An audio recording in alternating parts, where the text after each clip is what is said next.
So in case you were not here, this is what we did on Wednesday, the 22nd. So we started with an opening question. You'll just be writing it in the top part, the gray part where it says essential questions. So read that and answer that. And then we did just do kind of a lecture today. So fighting World War II. So we started with talking about the resistance or the underground. So I brought up the idea of how could so many millions of Germans have just let all of this happen, and not just Germans, but Italians, Japanese. How could they let all these terrible things happen?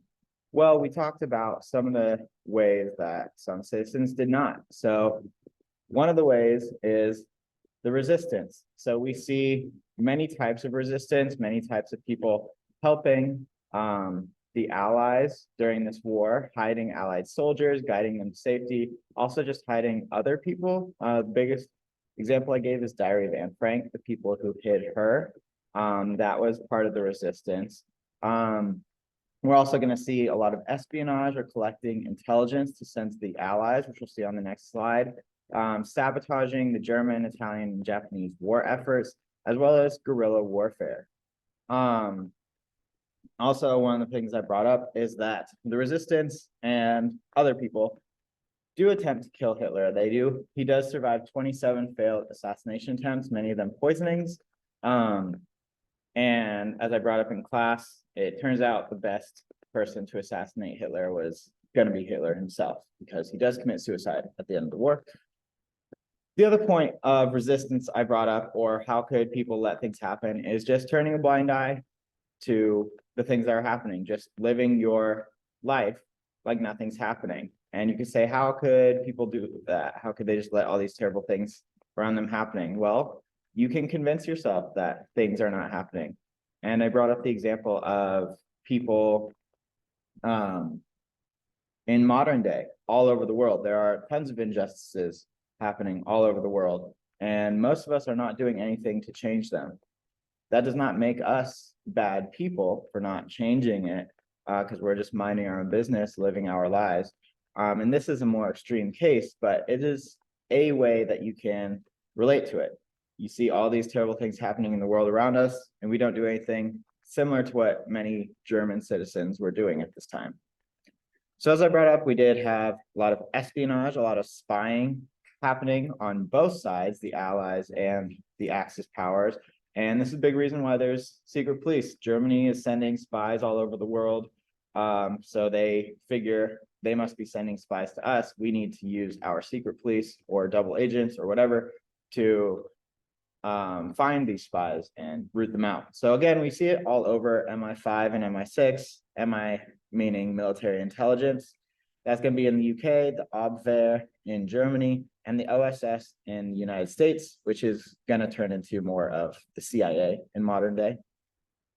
But we are going to see the battle for information become very important. It's almost like the biggest weapon in World War II. So how can information be so important? Well, if you know where your enemy is going to attack, or when they're going to attack, or who they're going to attack, you can set up your military to track them or to be better prepared. So information is going to be more important than many of the weapons, because it gives you such a big advantage compared to anything else. All right, so wartime production. We went over the idea of total war in World War I, but it's the idea of using any means necessary to win your war. And that does mean bombing civilians as a way of demoralizing the entire country. So we're going to see a lot of instances of this, specifically the Battle of Britain, which we're going to be looking at next week. Thousands of British civilians are going to die from bombings of from the Germans. We're going to see Dresden get bombed completely, and thousands of German citizens dying.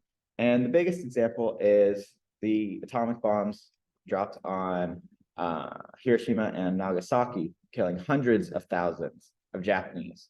So again, it's the idea of any means necessary, killing unarmed, innocent civilians as a way of winning your war. And then we're also going to see American wartime industry. Why is the United States such a big producer? Why do we produce so much weapons? Well, the biggest reason is going to be our geography. we are across an ocean from where the wars are taking place. So no one is really coming over here and blowing up our factories. If you are in Japan or Germany or France or England, your factories are going to be targeted by your enemy and blown up. But in the United States, ours are not getting blown up. So we can continually produce all this. And this is going to be one of our biggest contributions to the war, if not the biggest, is just how many tanks and planes and boats, or not boats, ships, we are able to send out.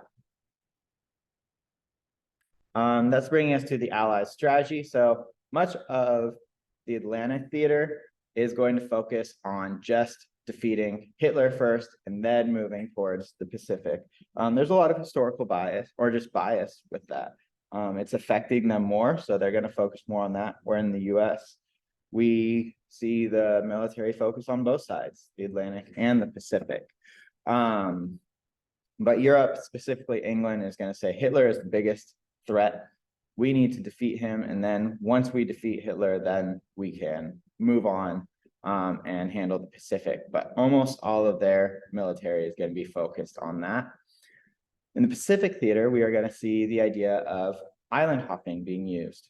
So what does that mean? So rather than sending all of our ships from Hawaii all the way thousands of miles to Japan and doing an attack, we're not going to focus on Japan immediately. We are going to focus on getting smaller islands to get closer and closer. So we're going to go from Hawaii to Midway Island. And once we have that, that's used as a base to launch to closer islands.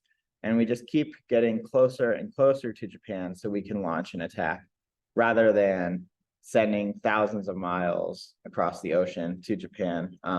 It's a much bigger risk of losing them. So that is going to be the idea. It's more about inching closer to Japan to launch the final attack.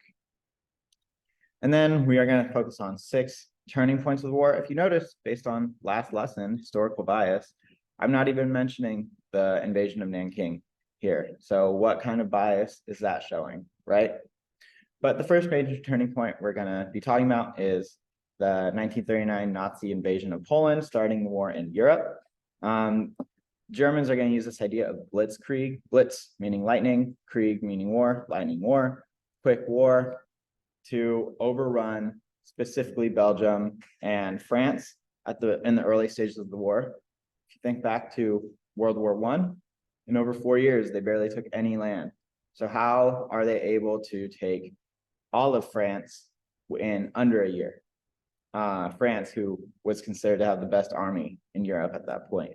How could they lose so fast to Germany? They are going to use this overwhelming military force, as well as just operating almost 24 hours a day to just blast through France, and France's defenses were just not ready. That Maginot Line was not ready for this. The second turning point is going to be the Battle of Britain. So Nazis are winning every battle they are in. Battle of Britain is going to be the first major Allied victory. So it's the first time that they're able to win, and this is a big moral boost to the Allies. Then in June of 1941 is going to be probably the biggest mistake of the entire war. It's going to be the Nazi invasion of Soviet Union. So the Nazis and Soviet Union had a non-aggression pact. They were not going to attack each other. And so Hitler could focus all his energy on the United Kingdom, pretty much. But he's going to start getting nervous about the Soviet Union, that they're going to invade him. So he doesn't want to be caught. And he is going to invade the Soviet Union first. Why is this a big deal? It brings the Soviet Union into the war on the Allied side. And now, rather than just focusing on the Western Front, like in World War I, not World War I, but you know what I mean. Not just focusing on the Western Front, but it's opening a 2-front war again, like we saw in World War I. So that's going to be very negative for the Nazis, good for the Allies. Next turning point, bringing the US into the war. Why is the US brought into the war?